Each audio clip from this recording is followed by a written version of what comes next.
Ratlam wild life sanctuary के दुर्लभ और विलुप्त प्राय प्रजाति के पक्षी खरमोर के अस्तित्व पर खतरा मंडराने लगा है। इस खतरे की वजह कोई और नहीं बल्कि बहुचर्चित कंपनी दिलीप बिल्डकॉन है।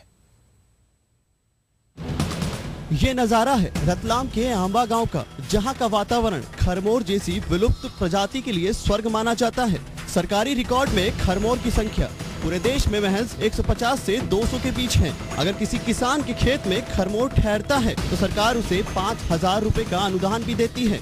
लेकिन इस साल खरमोर अभ्यारण्य के पास दिलीप बिल्डकॉन कंपनी की ब्लास्टिंग और उत्खनन ने खरमोर को आंबा गांव के इस अभ्यारण्य से दूर कर दिया है। इस साल महज 2 पक्षी इस सेंचुरी में आए और कुछ ही दिनों में चले गए, जिसके बाद गांव की जल जंगल जमीन संघर्ष समिति ने इस मामले के खिलाफ लड़ाई शुरू कर दी है। अब मामला नेशनल ग्रीन ट्रिब्यूनल में है। डर है कि दोबारा वापस आएंगे या नहीं आएंगे।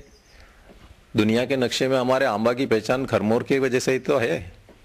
अब हमें अपनी पहचान हो सकता है खो देना पड़े। मजबूरन हमें नेशनल ग्रीन ट्रिब्यूनल में अप्लाई करना पड़ा ताकि ये एक पक्षी सुरक्षित रहे और हमारा गांव भी सुरक्षित रह सके। एनजीटी ने अभी नोटिस जारी किए हैं 8 पार्टीज को, जिनमें जिला प्रशासन भी है और फॉरेस्ट डिपार्टमेंट के सीनियर ऑफिसर्स हैं और पर्यावरण मंत्रालय भी है। जिला प्रशासन ने सारे नियम ताक पर रखकर दिलीप बिल्डकॉन को खरमोर अभ्यारण्य के पास खुदाई की परमिशन दे दी। नतीजा, खरमोर वाइल्ड लाइफ सेंचुरी से चले गए। ये खुदाई की परमिशन कहीं और नहीं बल्कि गांव की चिरनोई की जमीन पर दी गई है। ये जमीन नियमानुसार न तो कलेक्टर दे सकता है और न ही कोई दूसरा विभाग, लेकिन दिलीप बिल्डकॉन के रसूख के आगे सारे कानून फेल हो गए। आंबा का ये खरमोर अभ्यारण्य फॉरेस्ट डिपार्टमेंट के भीतर आता है। एनजीटी के पास जब ये मामला पहुंचा तो विभागों में खलबली मच गई।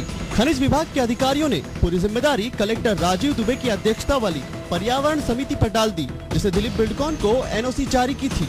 अभ्यारण्य और पार्क के 10 किलोमीटर की परिधि में एनओसी नहीं दी जा सकती। एनओसी नहीं दी जा सकती तो स्वीकृति भी नहीं होनी चाहिए, ये नियम है। माइनिंग अफसर को देखना चाहिए, वहाँ स्पेशल फोर्स लगा के मतलब कोई वहाँ से निरस्त होने के बाद तो कोई कार्य होना नहीं चाहिए। वहाँ अभी काम बंद है, उत्खनन का कार्य पूर्णतः बंद है।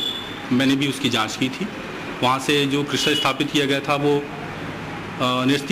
निरस्त होने के पश्चात उन्होंने शिफ्ट कर लिया था वहाँ से। एनजीटी ने इस मामले में दिलीप बिल्डकॉन समेत रतलाम कलेक्टर, डीएफओ, प्रदूषण नियंत्रण बोर्ड, पर्यावरण वन मंत्रालय समेत 8 विभागों को नोटिस जारी किए हैं। इस मामले की अगली सुनवाई 16 अप्रैल को है, जिसके बाद इस मामले में कई अहम खुलासे होने की उम्मीद है।